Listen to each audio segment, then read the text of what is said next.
Good morning. This is Greg. Sorry for the late start. I was having trouble finding the Go Live button. So here we are, ready for church to start. I'm going to call in some people here.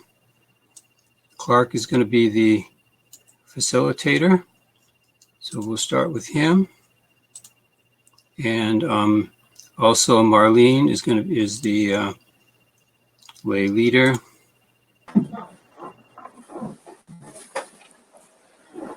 Hello, Clark. Hello. Hi. Hey, we're ready to begin. Okay. There's our chimes. Perfect. Well, we had it on the program. Anyway, welcome to the First Unitarian Church service. Thank you to Greg for managing the mysteries of the air, if you will, and his patience with people who don't know what they're doing. Anyway, the topic this month was hell, and I had picked this up many, many months ago, so it has nothing to do with the current bad situation. But hell does have a particular appeal. Went through the literature, particularly with Revelations and then Dante. Anyway, sometimes you would like to send somebody to a bad place because you're mad at them. And so hell has been appropriate to get revenge, and God started it with Adam and Eve. Anyway, it persists. Our first reading, I'm going to use part of the preface to Professor Bart Ehrman's new book entitled Heaven and Hell, A History of the Afterlife. How convenient, but that book came up after I selected this topic. It was released March 31st. In it, he's going to describe his experience as being born again at 15. From that point on, I had no doubt I was going to heaven. I was equally convinced that those who had not made this commitment, namely most of the billions of people in the world, were going to hell. I tried not to think that I was being arrogant. It was not as if I had done something special or better than anyone else and deserved to go to heaven. I had simply accepted a gift. And what about those people who hadn't even heard about the gift or weren't encouraged to consider it? Well, I felt they were going to go to hell. So that was Bart's early, and he has since said he doesn't believe in hell, and if there's an afterlife, it's a good afterlife. I don't know, Greg, do we have a pianist? Apparently not. Okay. Let me just look again to make sure that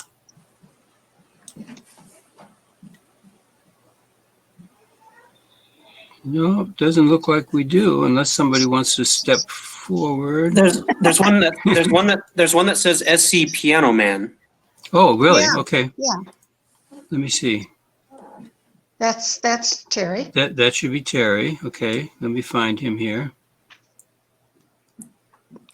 Yeah, Carter says we do. Terry and Carter at church. There he is. I'm going to invite Terry in. What was the song number again? 145, As Tranquil Streams. Hello, everyone. Good morning. Terry, you made it. Yay. I've been here a while. I was screaming and you couldn't hear me.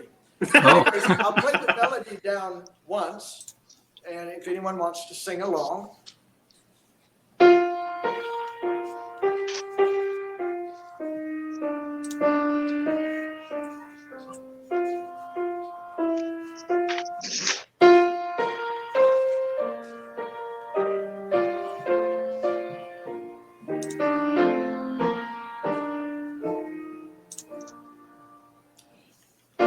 As tranquil streams that merge and flow as one to seek us.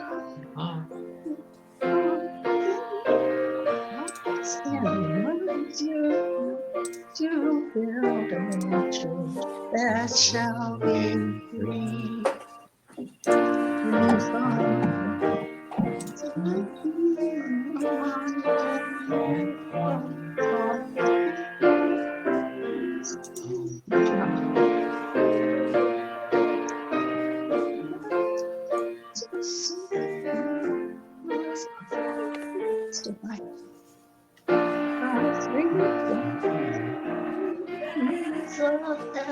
But trust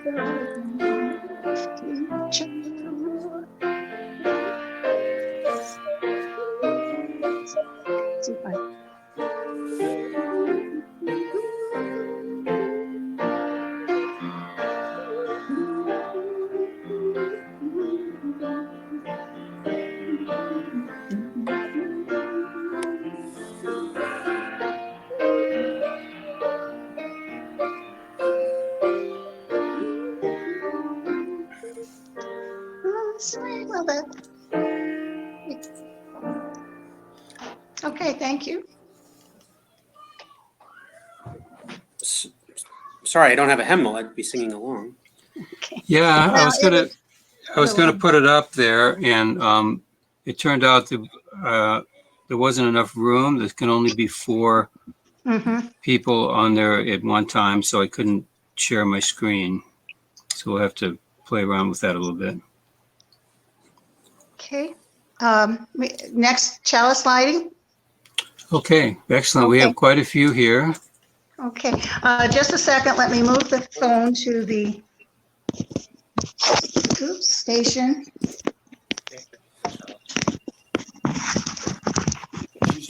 You see it? Can you No. see your chalice? Point it down. Yeah, it's pointing up too high. Oh, yeah. Move the camera down a little bit if you can. You can just see the tops of the candles there. Okay. Going over to that. I don't know how to do that. Oh, that's getting a little better. Yep, that's better. Move it back. No, that's fine. Okay, let's light the chalice. And if those of you who can remember, let's light it together.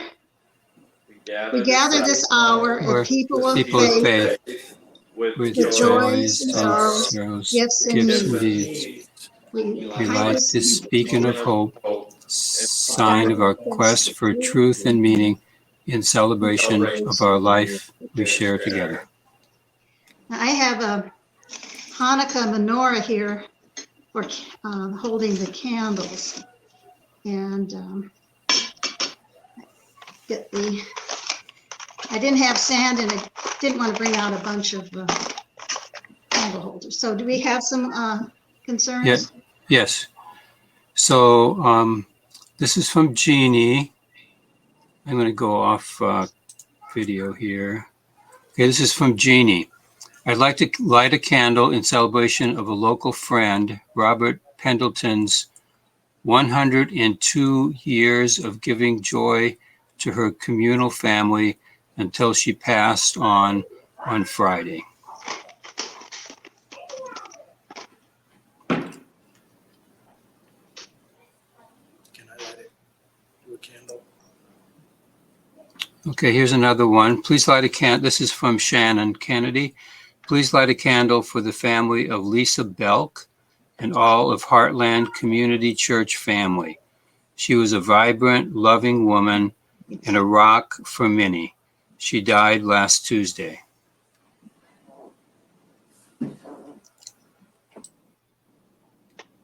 Okay, here's another one from Rita Lyman. Please light a candle for this being the absolute highlight of my week.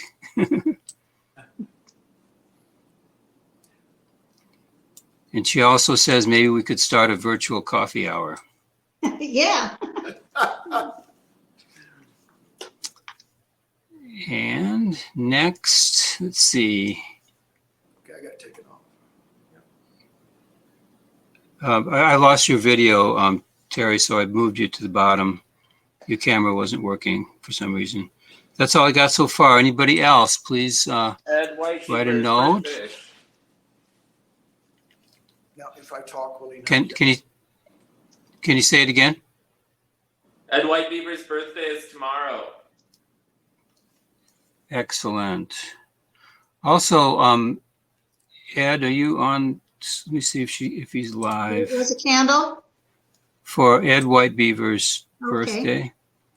I'm going to see if Ed might want to come on because I'm going to invite you, Ed, if you, oh, there's no more seats. Okay. I'm going to,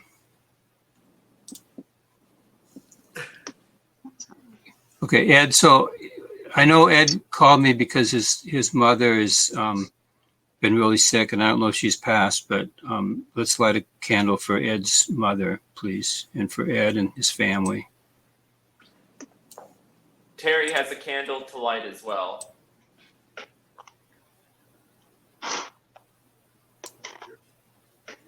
Okay, let me bring Terry back up here. Go ahead, push it in. Yep, you're there. There you Hi. go. This is a candle of joy for all the, how about that powerful garden community we have in this church? This is an amaryllis, needless to say, that came, person gave me 2 bulbs a couple of years ago. And I've kept this plant going for, I think, about 5 years. So you know who you are. Thank you very much. Very good.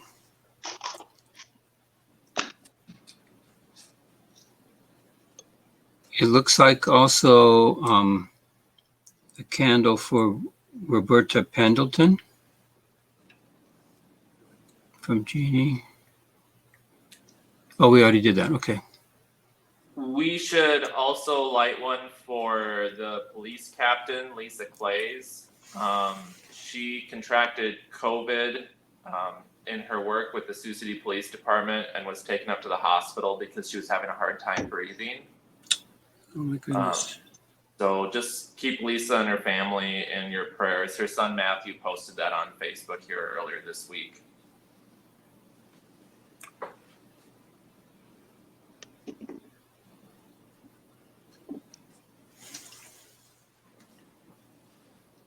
If there's anybody else, please write a quick note here. Last one. Make sure I didn't miss any of them.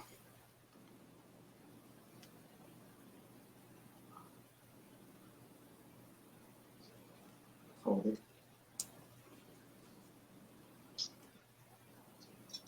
There's some wax in there. Okay. Is it time for the last candle? Yes, please. Okay, we light this last candle for the hopes and concerns that we still hold in our heart.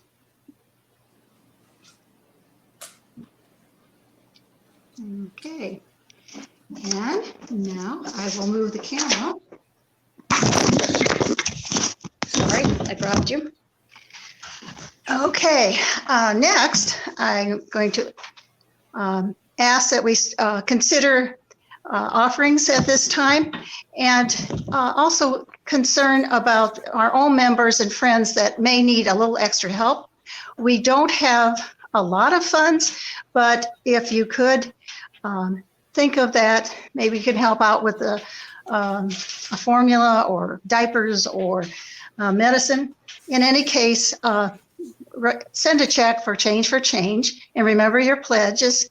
And if there is a need, you contact Neva and she will approach the appropriate person to help. So that's for you to consider. And Terry, did you want to play something, or I didn't have it on the program, but Sure. it's up to you. Yes. Sounds good. Okay.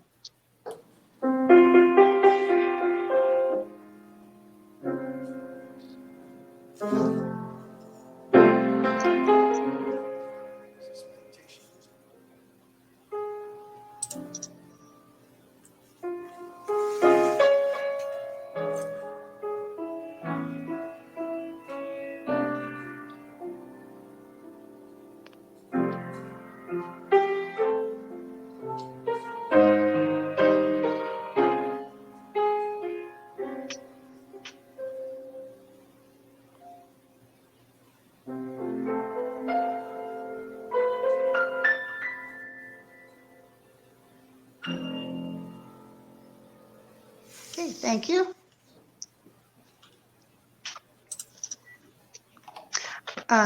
Next is a reading. It's listed as responsive, but I think I'll just go ahead and read it. It's number 546, To Free the Heart. I'm off camera. Through dreary, sodden days, the fields sponged up the gray skies, and now the sun lies soft as birth again, as if the earth had just begun. And blossoms on the vines, designed in spring, come out to sing again. And everywhere the ripening pushes falling leaves apart to free the heart for freshening.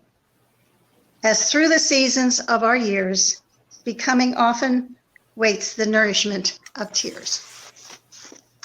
Now I will introduce our special speaker, Clark Sturdevant, who is also my son. He has a background in both anthropology and opera. One year I had coerced him to speak on death because of his anthropology background.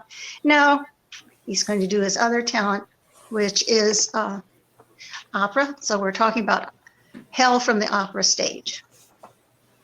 Okay. Thank you, Mom. All right, I decided to change the name of this to Opera in the Underworld because it's cooler. Let's begin. So Clark, if Yes. it doesn't, Oh, sorry. if it doesn't let you share the screen, I'm gonna take Terry off for a moment, and then I can bring him back later because I think we can only have 4 That was off. things running at the same time. Okay. I'm still here. Okay, try now.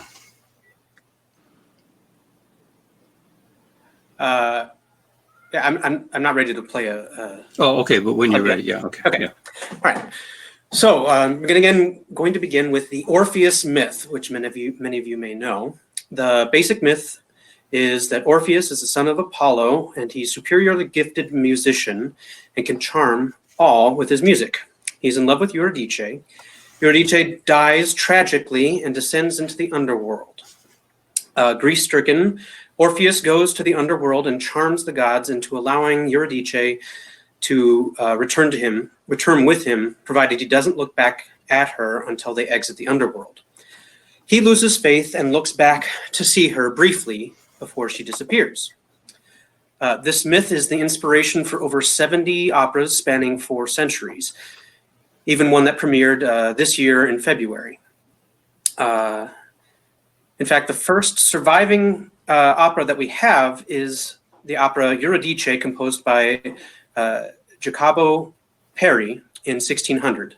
The first actual opera no longer has any music surviving. It's also by Peri, called Daphne, another mythological character. As with many versions, this particular version has the 2 reunited at the end. I don't have a clip of that, so I'm going to go to the next one. The earliest opera that is still a part of the repertory that you can see fairly frequently on the opera stage is L'Orfeo, written in 1607 by Monteverdi. And this is considered the first masterwork in this particular genre of opera, which was created in the late 1500s. While this isn't the Christian hell, the underworld in this work and most operatic versions of the story serve as a safe proxy for the Christian hell. Evidenced by this quotation within this following piece comes from Dante's Divine Comedy: "Abandon hope, all ye who enter here at the entrance of the underworld." My first clip starts at the entrance to hell, where the character Speranza, or Hope, must abandon Orpheus by divine law, after which she enters and is encountered by Caronte, or Charon, the ferryman, who sings an aria as Orpheus attempts to cross the river Styx. And I will now share.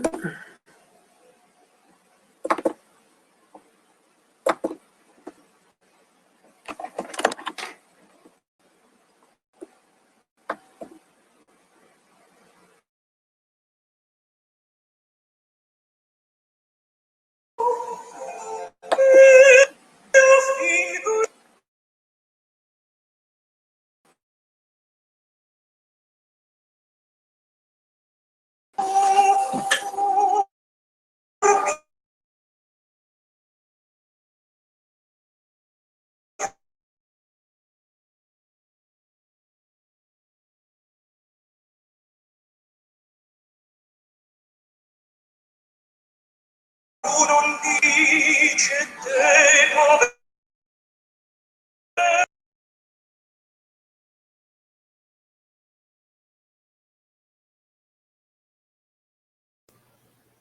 So it looks like Clark got disconnected temporarily.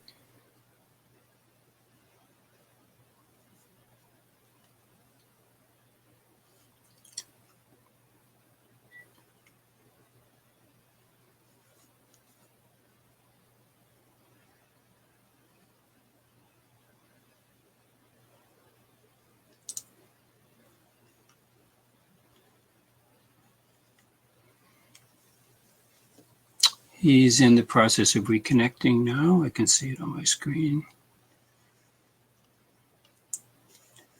I'm going to bring Marlene back while he's doing that.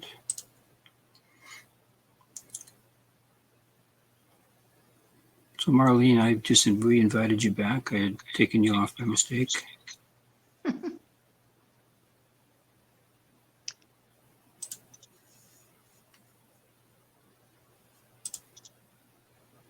There I Okay. am.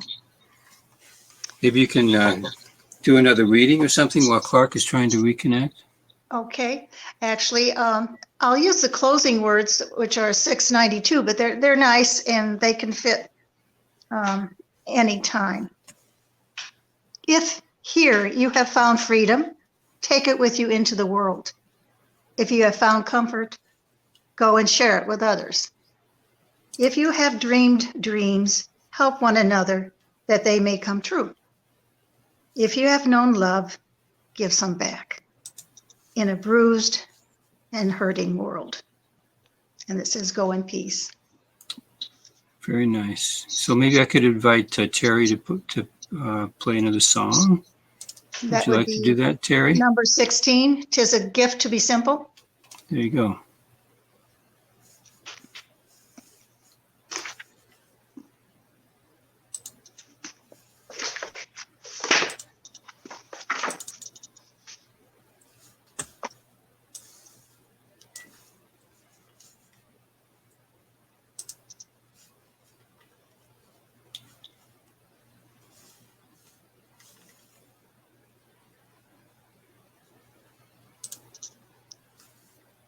Okay.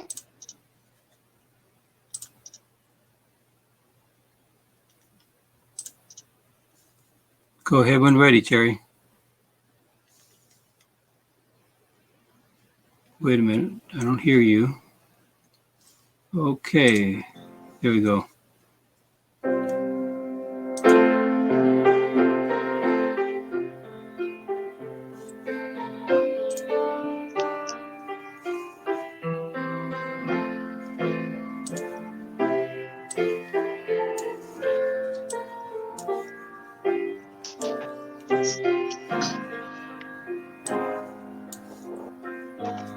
It's a gift to, ready? Tis a gift to be simple.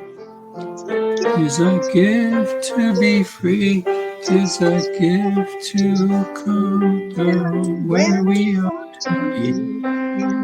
When we find ourselves a place just right, be in the valley of In your life, simplicity is key to God and to Him. We should be ashamed to turn the earthly life till by turn eternally become One more time. present from it. Gift to be free, tis a gift to come down where we ought to be, and when we find ourselves a place just right, be in the valley. When true simplicity is gained, to be should be ashamed. We have What's the song here? We come round.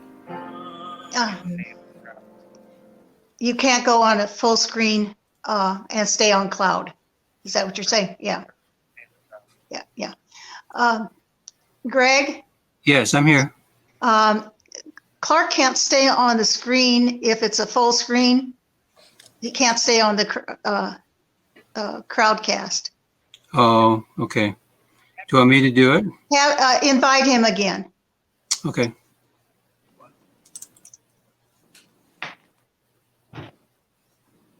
It says he's accepted and connecting at the moment, it says. Gonna connect in a moment. So I will remove him and then we give him a new invitation.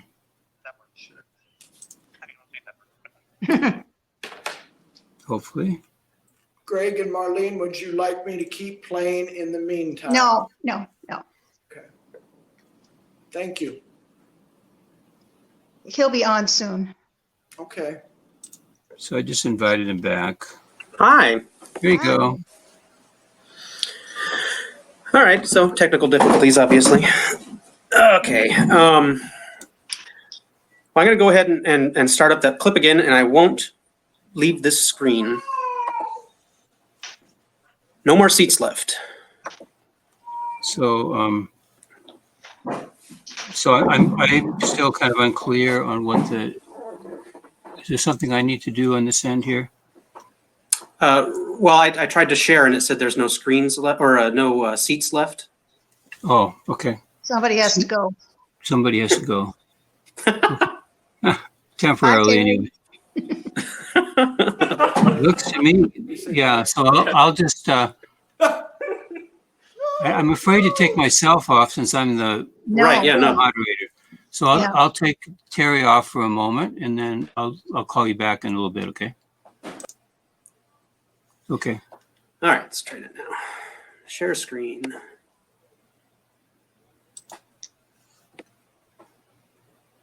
And I'll just continue from where we were. Okay.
acceso il cuore, o trema il cuore ardire tra il violetto, non ha corroppio mai corpore asfalto, si deve antico il fraggia come l'alma servo, acerba memoria e giusto sdegno.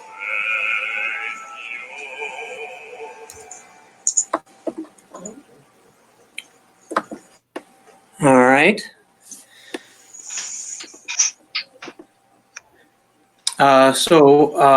The following aria after this is sung by Orpheus. Is probably the most excerpted piece from this opera. It's also 10 minutes long, so I didn't want to play that one. I chose this example to show how Monteverdi attempts to create hell with musical choices. The lumbering melody and the low bass voice serve the gravitas of the moment and paints an ominous texture. Monteverdi actually very specifically changes the accompaniment for when they go from earth into the underworld, using mostly winds, and in this case, a reed organ for accompaniment instead of strings and harp to distinguish the transition. The next Orphean opera of significance is Gluck's Orfeo ed Euridice, written in 1762. This is the first of the Reform operas where Gluck attempts to bring opera away from the florid vocal spectacles of opera seria of the previous century into an art form that serves the word and drama through music, which is a common reform throughout the history of opera. At the entrance of the underworld, the Furies attempt to discourage Orpheus from entering, but give way after he tames them with his music. Angrily they relent. The music paints the scene for us with the following ominous dance and chorus. The words are, "Let the gates creak on their black hinges, and let the victor, safe and free, be allowed to pass." Okay, Clark, before you play that, is it Yeah. possible for you to minimize? Can you open that in a separate window? Well, you don't want the infinity of and then minimize your window. Okay. And Let's then see if that- then it should be the whole screen. You try it anyway. Okay. Yeah, we'll give that a try. Application window.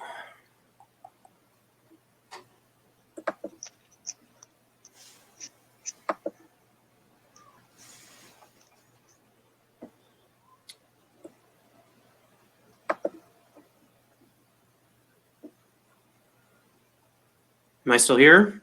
Yeah, you're still there. Okay.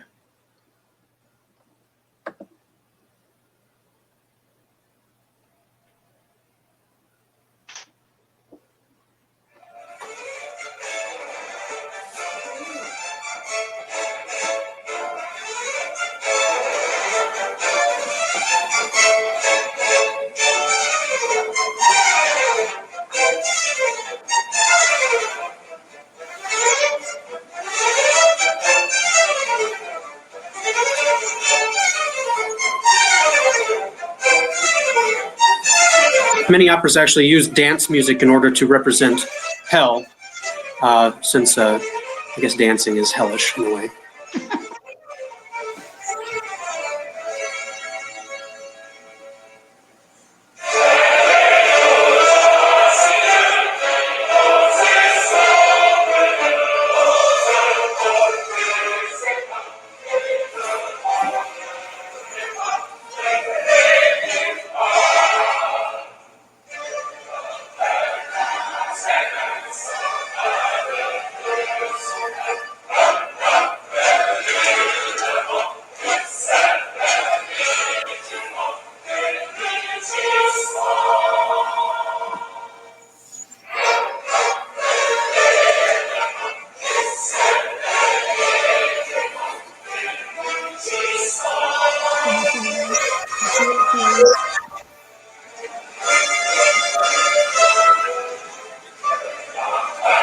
Yes, these are the Furies.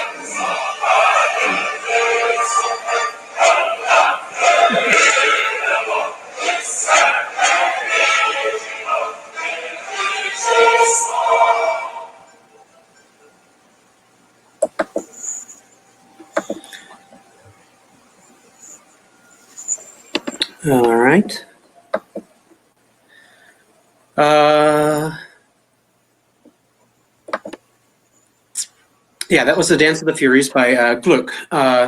So after this scene, which seems rather ominous about where he's about to go, he actually sings an arioso describing how verdant, sunny, breezy, and clear it is, because he's actually arrived to the Elysian Fields, which is more of a proxy for a Christian heaven as opposed to a Christian hellscape.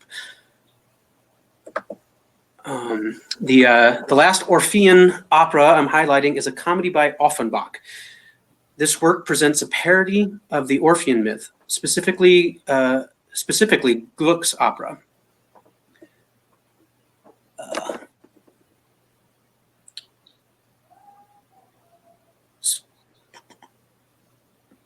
Where are we here? Offenbach has Orpheus as a violin maker perfectly content to leave his abducted spouse, Eurydice, in hell until he's forced by public opinion, which is actually the name of the character, to rescue her. The most famous piece from this opera establishes a bacchanalian atmosphere to this depiction of the underworld, which, based on the behavior of the gods in the Greek mythology, seems certainly believable. The following is called the Galop Infernal.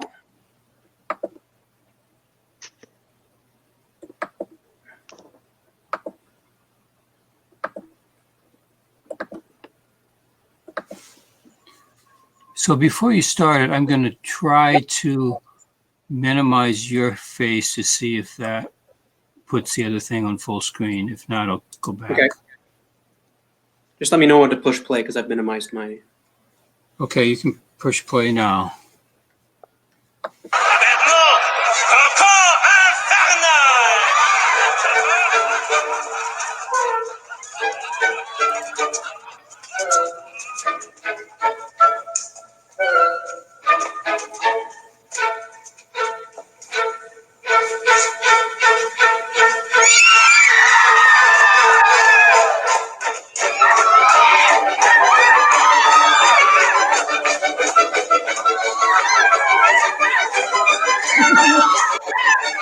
Is this working again? Okay.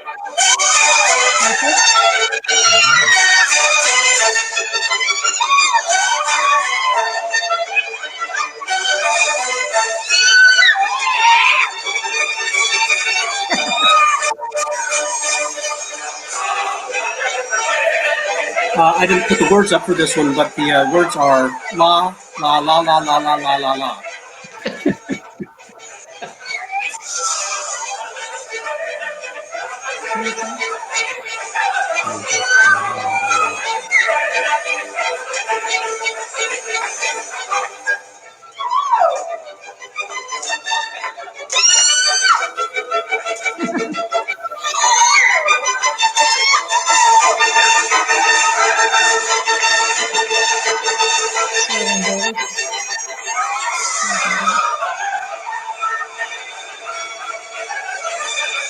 What are those?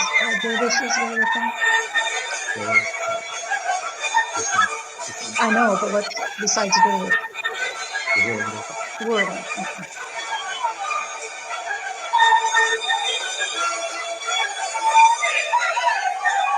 Okay.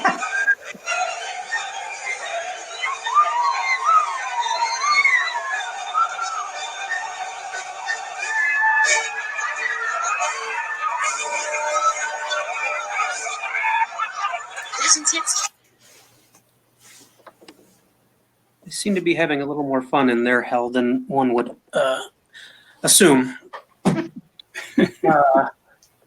So obviously we're not dealing with a lot of Christian hell depictions. I'll talk a little bit about that near the end of the presentation. So the next story that has a lot of opera libretti written about is the Faustian story.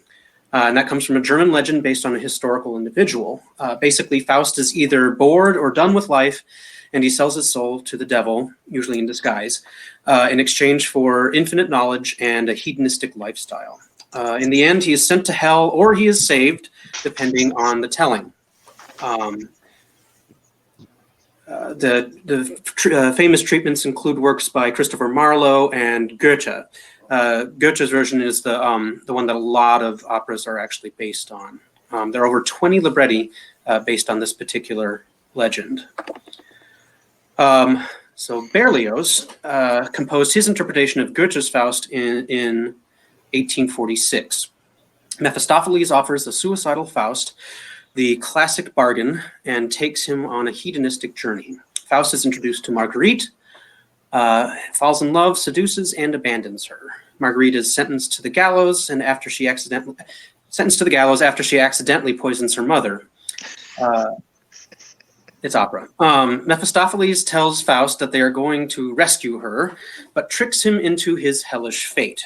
Berlioz, in this following chorus, actually created a demonic language, essentially based on Latin, for the chorus of demons to welcome Faust into hell.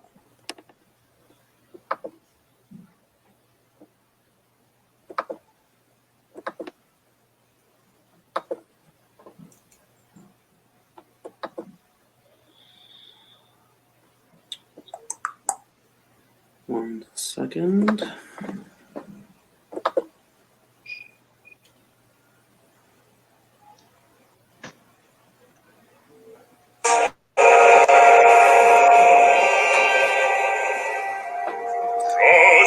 Mephistopheles.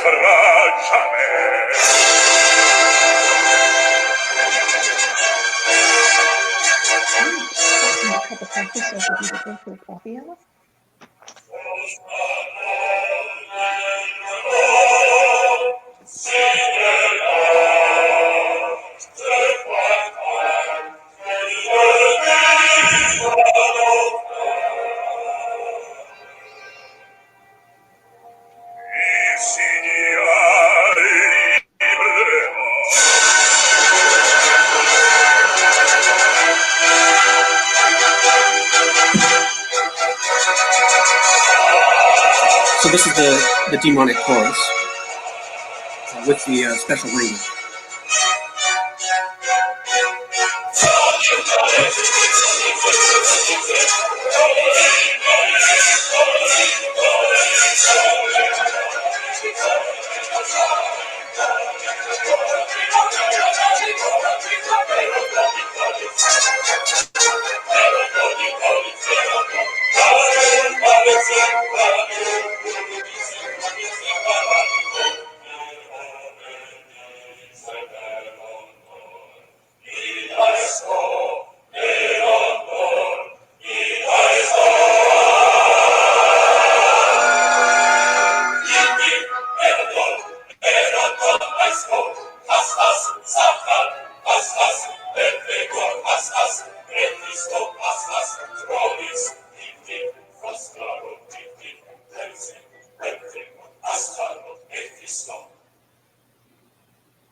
So, I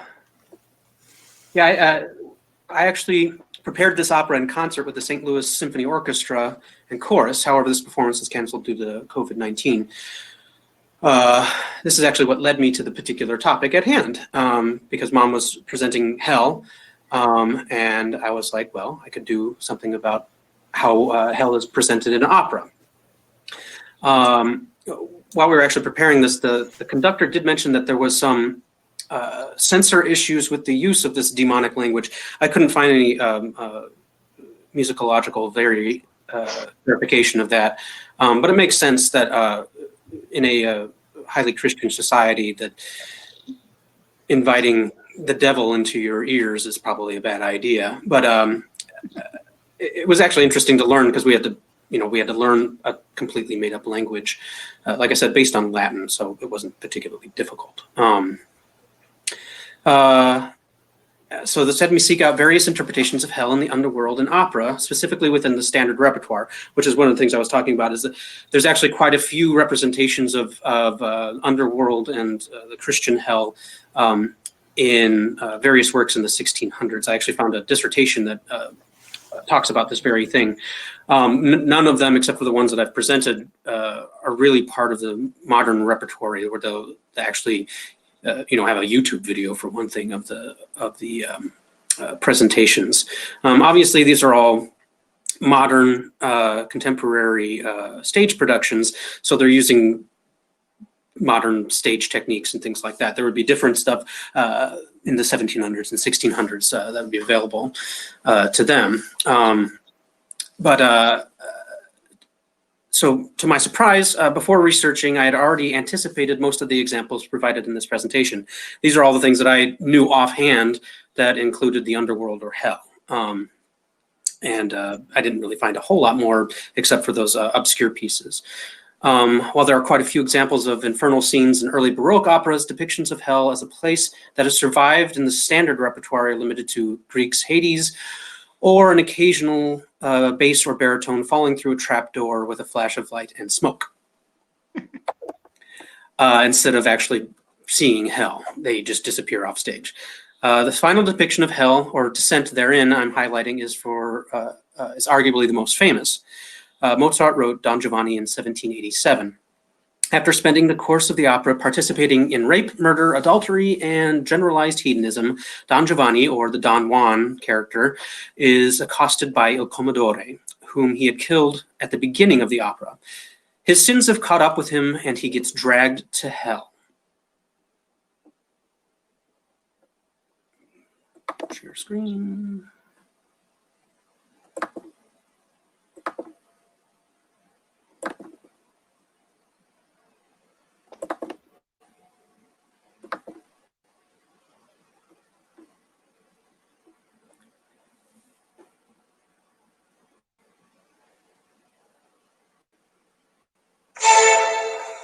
Many of you might have seen the movie Amadeus, and this is actually highlighted. This particular scene is highlighted in Amadeus. Salieri actually didn't kill Amadeus, just so everyone knows, or Mozart.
For the sake of time, I'm going to skip toward the end, since it's a fairly long clip, when he starts to get pulled into hell.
All right.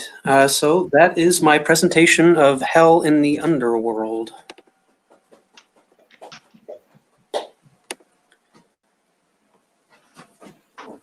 I guess open it up. I mean, it's kind of a long, obviously because of the technical difficulties, we've gone a little long. But if anyone has any quick questions, I can look into the chat.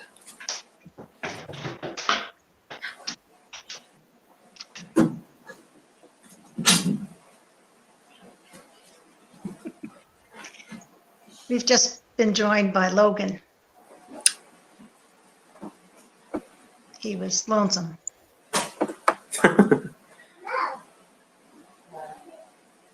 Never be able to look at the can the same way. Nice. Yeah. So that actually, obviously, that's a very famous piece, and the Moulin Rouge and another location picked that up as their main dance for the can.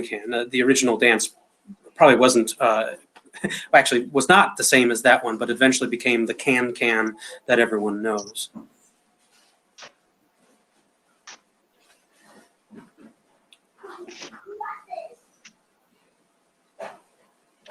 So it doesn't look like there's any immediate questions. I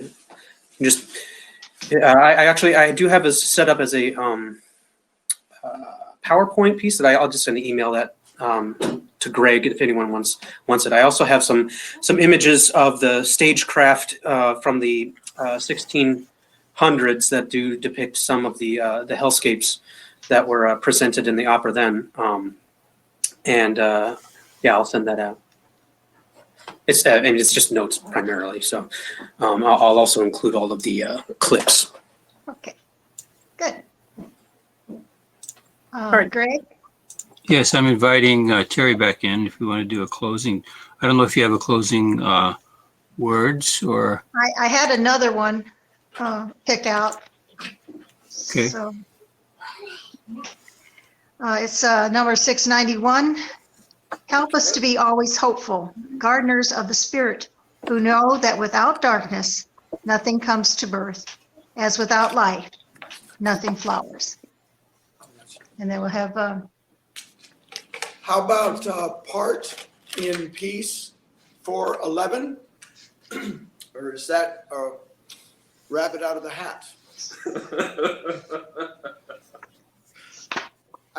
I thought it was kind of appropriate. Yes. Oh, go for it, Terry. Okay. I'll play it down once. It has 3 verses. Again, 411.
Hello, and thank you, Terry. Now would be time to extinguish the flames, so I'm going to move the camera, see if I can get it a better look.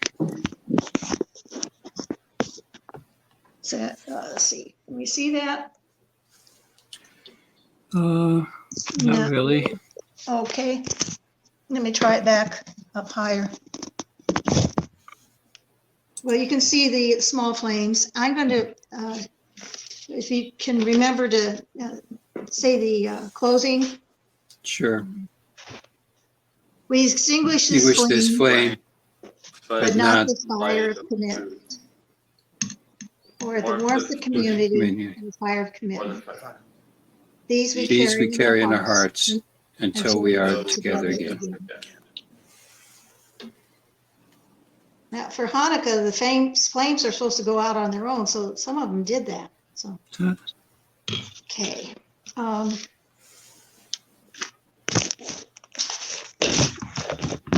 there any announcements?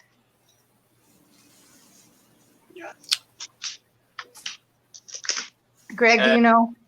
I think I just heard from Carter. Yeah. As we start to see more cases of the coronavirus in Woodbury County, now is an important time to remind your family and loved ones and friends that it's more important now than ever to stay home.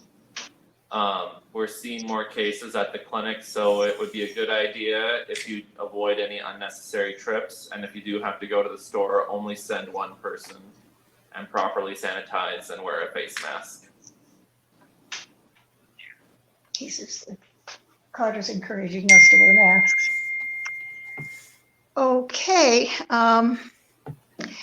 So I believe that's the end of the service, but for Rita, Ray and I are going to have coffee. So this is our virtual coffee hour. Ooh, looks good. Yep. And next week will be Reverend Dr. Wesley Hermako, and he's going to speak on Where's the Flame. It's still a kind of a hell kind of theme. So we'll probably hook up with him electronically. And thanks for your patience.